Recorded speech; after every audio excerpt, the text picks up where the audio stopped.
Thank you for joining us here today at the Blue Curtain. I'm Anna, and we are coming at you live from Emerald Coast Theater Company, where I am joined by the lovely Kindra Steenerson. Aw. And thank you so much for being here with us today. Thanks for having me. Absolutely. Kindra joins us from Charlotte, North Carolina. She is an adjunct professor at UNC Wilmington. She's an adjunct professor of theater there. She's also a working actress and has been for many years. So we're going to talk about that a little bit later. But we're so excited to have Kindra here. She has been fabulous in our Miss Abigail's Guide to Dating, Mating, and Marriage, which is a super fun comedy. If you missed it, I feel bad for you. You should cry. But you should cry. But the great thing is, Kindra is also going to be here for our upcoming dramatic comedy, Two Across. And I wanted to ask you, what is your creative process going from preparing for an interactive comedy where you have to be on your toes with timing and improv and interacting with the audience, and it's a very interesting setup with Miss Abigail's Guide to Dating, Mating, and Marriage.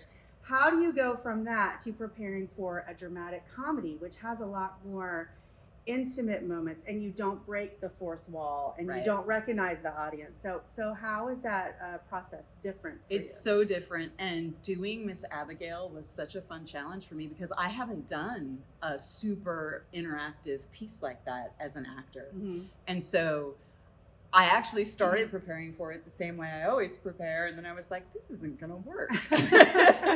So just allowing myself to really like drill my lines constantly so that then I can do whatever happens with the audience participating. Right. And it just made it scary on one hand, but so much fun. Mm-hmm. And now I think that LB, my co-star, we're both comfortable enough that we've even settled into it more, so we're enjoying the improv part even more. And so I think to prepare, one of the things I did is I watched a lot of 90s and 80s talk shows and tried to get even Donahue. Like I threw a little Donahue on it. I love it. Some of you kids don't know who that is.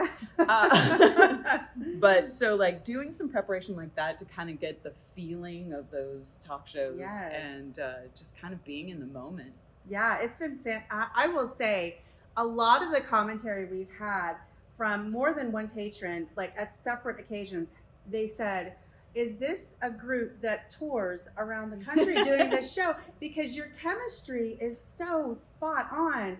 Yeah. And you can just tell that the energy that you guys both bring to the stage is at 100. It's 100%.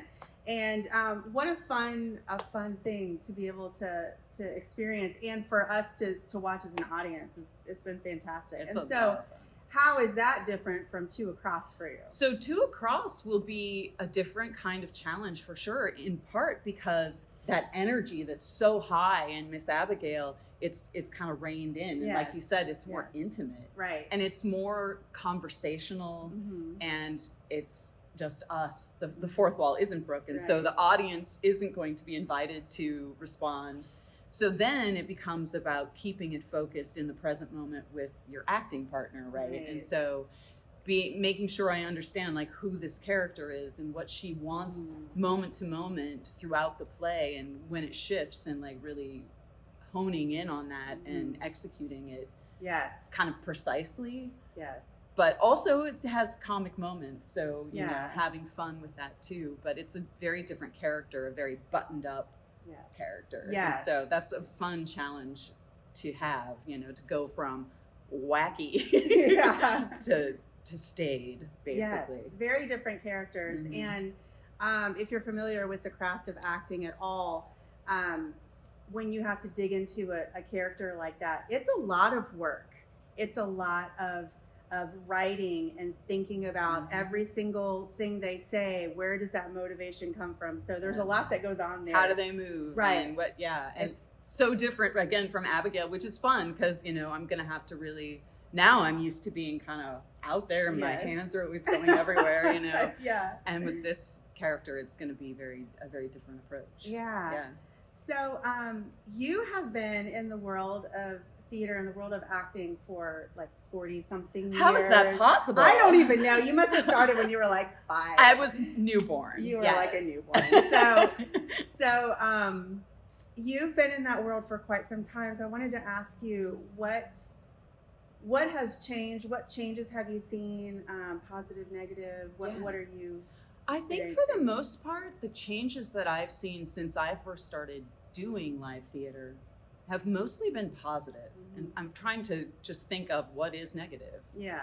I can't really think of it. Well, that's great. That's good news. Because I think, when I started, you still had like old school directors who were kind of low key abusive. Right. You know, who yes. would like berate you in front of everyone and try to embarrass you. Mm-hmm. And there's a lot more understanding about like the psychology of collaboration Mm-hmm. and ensemble, and the very real fact that when you berate your actors, you're not going to get good work from them. Exactly. Most people do not respond well to that. No. And then because of the pandemic, I think there's a whole other renewed commitment to watching out for mental health and also living wages, etc. So I'm hopeful that all of that will continue to grow, and a real sense of kind of balance in the work. And that's something that I really believe in, is that you don't have to be crazy, right? You don't have to suffer to do your work. You just have to be suffer for your art. Yeah, you just have to be well prepared Yes. and work hard and concentrate when you're in it. And finding balance outside of theater too, to have a life, because as an actor, the more life you live, the more experiences you have, the better your acting is. Absolutely. So I think those are the changes I've seen that I'm really happy about. Yes, I'm glad to hear about that too. That's wonderful news. Yeah. So we've come to the portion of our interview where I am going to ask you what I like to call. All right, I'm ready. Stretch those improv muscles. The rapid 5. Oh no. So just the say pressure. The first thing that comes to your mind. That's Are you PG. sure you want me to say? Oh, that's PG. Okay. Filter on. So first question. Yes. Favorite word. Obstreperous. Oh, I love that. Yes, obstreperous. That's a great word. Favorite sound. Pew pew. I'm a huge fan of the Batman Lego movie. Yes. So Yes. Pew pew. Yes. I mean, yes, I love that. Favorite smell. Coffee. Yes, I am with you on that. Mm-hmm. Coffee is a good one. If you were not in the world of theater, what do you think you would be doing? I could do anything. Yes. I would be a professional ice skater. Of course you would. I feel like there's no other choice. No. But that. Yes. So ice dancer. Yeah, even better. Absolutely. Dancing on the ice. Yes. Fantastic. Yes. That's okay. And my last question for you is, when you get to the pearly gates, what do you want to hear God say to you?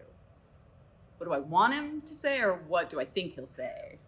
Either one. Well, I want him to say, "Hey kid, you had a good run." But what he'll probably say is, "I didn't expect to see you here." Either one of those. I think he'll say you had a good run for okay, sure. Good. So thank you for joining us today. Thank you. It was such a pleasure to talk with you, and also to have you here has been such a great honor. So we really appreciate it. Thank you. So It's been great to be here. You guys are awesome. Thank you so much. And thank you for joining us today at the Blue Curtain. If you would like more information on our upcoming shows, please go to www.emeraldcoasttheater.org, and we'll see you at the theater. Bye.